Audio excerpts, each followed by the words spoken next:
Assalamualaikum warahmatullahi wabarakatuh. Ya teman-teman, kali ini saya akan membahas tentang apa sih perbedaan gandasil B dengan gandasil D, teman-teman. Nah, sebelum saya mulai videonya, pembahasannya, ayo dukung channel Petani Generasi Milenial dengan cara subscribe, like videonya, dan share ke teman-teman. Semoga bermanfaat ya teman-teman. Kita langsung saja ya. Di sini saya memiliki dua buah pupuk ya. Ini pupuk daun yang lengkap. Nah, dari dua kemasan ini memiliki perbedaan dan tujuan atau fungsi yang berbeda, teman-teman. Kalau kita cermati, di sini ada dua kemasan ya, satu warnanya hijau, yang satu warnanya merah. Dan di sini yang hijau itu gandasil D dan yang merah itu gandasil B, teman-teman. Kita review satu-satu, teman-teman. Kita mulai dari gandasil D nya dulu ya, teman-teman. Gandasil D ini adalah pupuk daun. Nah, di sini memiliki kandungan yang bisa dibilang emang untuk masa-masa pertumbuhan daun dan tunas baru ya, teman-teman. Nah, di sini bisa dilihat ya, teman-teman. Ya, ngeblur, teman-teman.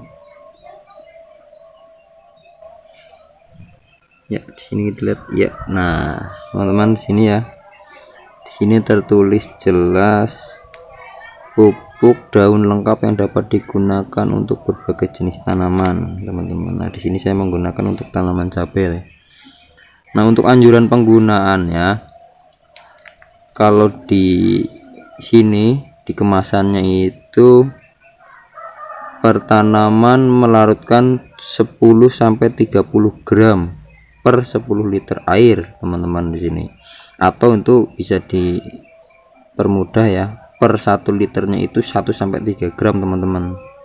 Nah, tergantung pada keadaan setempat, keadaan teman-teman. Nah, disemprotkan setiap 8-10 hari sekali, teman-teman. Sini terserah ya, 8-10 hari sekali. Nah, ini bisa dicampur untuk pestisida kecuali yang bersifat alkalis, teman-teman. Di sini penggunaannya itu bisa gandasil D nya saja dilarutkan ke air kemudian disemprot ke tanaman, tapi bisa juga ini dicampur dengan pestisida, teman-teman. Bisa insektisida ataupun fungisida untuk mengurangi hama tanaman. Nah, di sini untuk kandungannya, kandungan yang ada pada gandasil D, di sini tertera nitrogennya itu lebih besar ya, teman-teman, 20%, fosfornya 15%, kaliumnya 15%. Nah, dilengkapi juga unsur-unsur magnesium di sini, teman-teman. Mangan, boron, tembaga, kobal, dan seng, serta vitamin lainnya. Nah, di sini dalam komposisi ini di gandasil B itu juga memiliki komposisi, hanya bedanya di gandasil D nitrogen itu lebih besar, teman-teman. Di sini 20% ya, dibandingkan dengan gandasil B itu pasti lebih kecil, nanti kita review. Nah, di sini kalau gandasil D ini saya menggunakannya itu pada tanaman cabai di saat cabai itu masa vegetatif, teman-teman. Ya, lebih jelasnya itu masa vegetatif itu masa dari mulai pindah tanam hingga muncul bunga, itu termasuk dalam fase vegetatif, teman-teman. Fase dimana tanaman itu mengalami pertumbuhan sebelum produksi bunga ya, teman-teman. Ini untuk vegetatif, saya sarankan untuk vegetatif ini, teman-teman, gandasil D ya.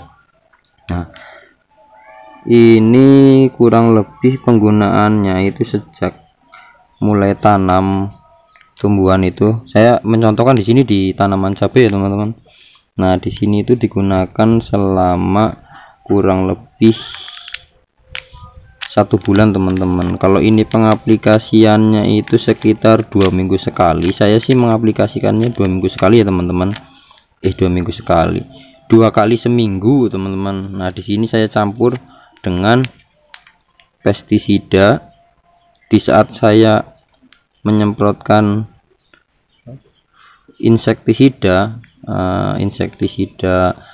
yang saya gunakan yaitu Kuracron, saya campur ini teman-teman selama berarti 1 bulan itu sekitar 4 sampai ya kurang lebih 4 kali itu penyemprotan. Jika seminggu itu kita lakukan 2 kali, berarti dalam 1 bulan kita lakukan 8 kali teman-teman.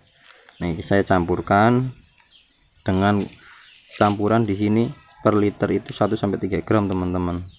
Sini ya, sampai 3 gram. Nah itu selama 1 bulan teman-teman. Ya selanjutnya itu kita bahas Gandasil B. Nah di sini ya teman-teman, Gandasil B ini sama pupuk daun juga, tapi di sini bedanya itu digunakan untuk masa generatif teman-teman. Di sini masa pembuahan. Untuk di sini fungsinya berbeda dengan Gandasil D tadi teman-teman. Sini ya, mempunyai susunan khusus, ngeblur teman-teman. Ya, mempunyai susunan yang khusus diciptakan untuk merangsang pembentukan bunga dan buah ya. Nah, berbeda dengan Gandasil D teman-teman. Ini mempergunakan untuk berbagai jenis tanaman. Ini pupuk daun ya teman-teman. Nah, di sini mempunyai susunan yang khusus diciptakan untuk merangsang pembentukan bunga dan buah teman-teman. Jadi kenapa tadi saya bilang Gandasil B itu saya gunakan untuk masa generatif. Masa generatif itu diawali dari munculnya bunga hingga menjadi buah dan seterusnya teman-teman. Itu udah masuk masa generatif. Nah, saya menggunakan ini untuk pengaplikasiannya di sini sama teman-teman. Sebanyak 10 sampai 30 gram per 10 liter atau 1 sampai 3 gram per liter air. Nah, digunakan pengaplikasiannya 8 sampai 10 hari sekali. Nah tapi saya menggunakan ini untuk campuran sebanyak 1 gram itu per liter. Saya menggunakannya 1 gram per liter untuk campuran penyemprotan saya perawatan per seminggu 2 kali teman-teman. Nah disitu saya campurkan dengan pestisida. Saat saya menyemprot insektisida saya campur. Ini untuk masa generatif ya. Nah di sini untuk komposisinya, kandungan unsur hara yang ada dalam Gandasil B itu seperti yang tadi saya bilang ya teman-teman, nitrogennya itu pasti lebih kecil ya, nitrogennya itu pasti lebih kecil, dan fosfor dan kaliumnya itu pasti lebih besar dibandingkan dengan Gandasil B teman-teman. Nah dibandingkan dengan Gandasil D ya. Nah di Gandasil D ini di sini nitrogennya itu 20% teman-teman. Nah fosfornya 15%, kaliumnya 15%. Nah di sini lebih besar ya, untuk dilengkapi unsur yang sama dengan yang lain dan vitamin pertumbuhan tanaman seperti pertumbuhan tanaman. Nah ini vitaminnya juga sama teman-teman ya, seperti itu. Nah ini untuk generatif. Jadi kesimpulannya itu di sini dari 2 pupuk daun ini, Gandasil D itu digunakan untuk masa generatif, Gandasil D itu digunakan untuk masa Gandasil D itu untuk masa vegetatif. Nah Gandasil B itu untuk masa generatif dan bisa dicampur dengan pestisida teman-teman. Sampai di sini ya. Semoga bermanfaat buat teman-teman semua di rumah. Jangan lupa subscribe, like video ini. Semoga bermanfaat. Assalamualaikum.